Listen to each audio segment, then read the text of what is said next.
यदि श्री कृष्ण ही नारायण थे तो महाभारत में अश्वत्थामा के नारायण अस्त्र उपयोग करने पर श्री कृष्ण ने उसे सीधा रोकने की बजाय सबको उससे बचने का उपाय क्यों बताया, जबकि वो अस्त्र उनके अधीन था। क्या उन्होंने भगदत्त के वैष्णवास्त्र को रोका? क्या उन्होंने अभिमन्यु का वध रोका? क्या उन्होंने कर्ण के सर्पमुखधारी अस्त्र को रोका? अर्जुन कर्ण के द्वारा छोड़े गए नागास्त्र को काटा क्यों नहीं? क्या उन्होंने उप पांडवों का वध रोका? क्या उन्होंने युधिष्ठिर को दूत खेलने से रोका? इस सब का जवाब है नहीं। क्यों नहीं? जय श्री कृष्णा। दिव्य पौराणिक ज्ञान डीपीजी में आपका स्वागत है।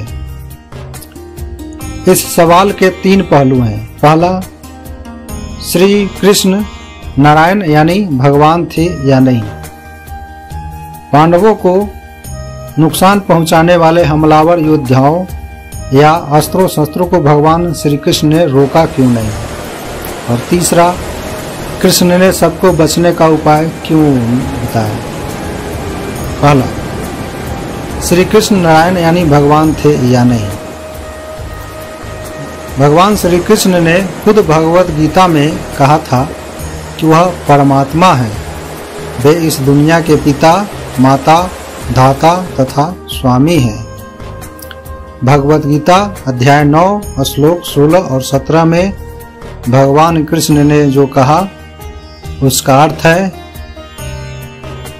मैं ऋतु हूँ, मैं यज्ञ हूँ, स्वधा और औषध मैं हूँ, मैं मंत्र हूँ, घी हूँ, मैं अग्नि हूँ और हुतम अर्थात हवन कर्म मैं हूँ।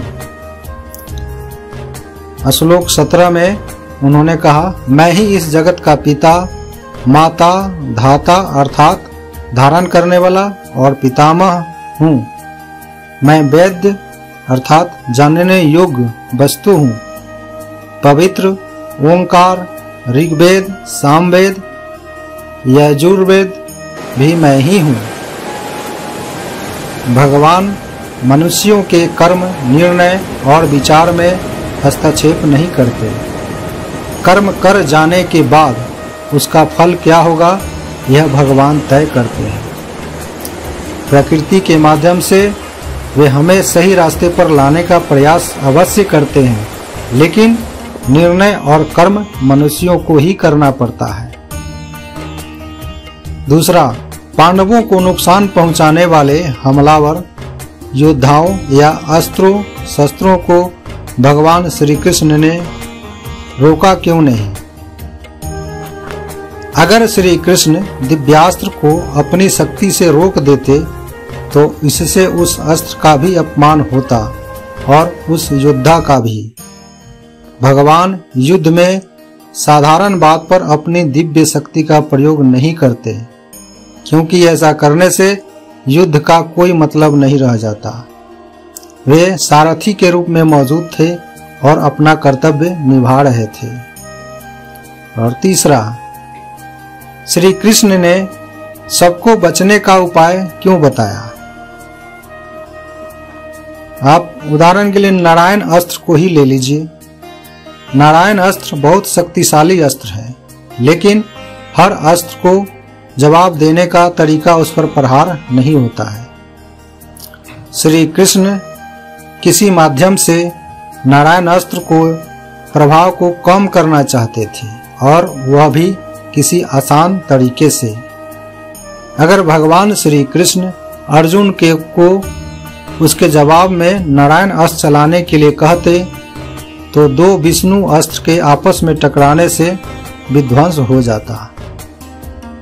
या फिर नारायण अस्त्र को रोकने के लिए अगर वह खुद नारायण अस्त्र या सुदर्शन चक्र का प्रयोग करते तो भी उसके प्रभाव से बहुत बड़ा विनाश होता।